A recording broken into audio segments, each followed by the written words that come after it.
In front of me is Lenovo Yoga Tab 11, and today I would like to show you how you can operate voice recorder on this tablet. You need to start by opening Recorder app. Now tap on this red button to start your recording.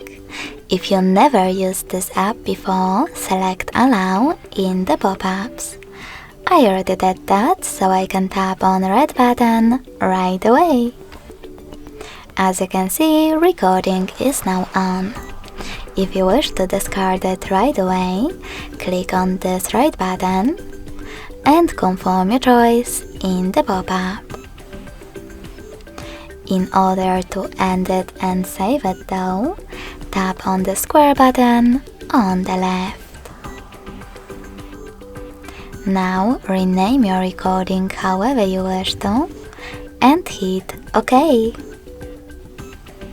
To access list of all your recordings from here, select this right button with 3 lines.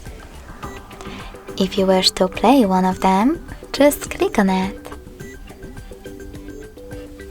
You can always get rid of it though by holding it, selecting this bin icon at the top right corner,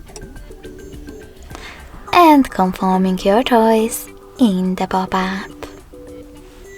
Thanks so much for watching. If you enjoyed this video, smash that like button, comment, and subscribe. Bye!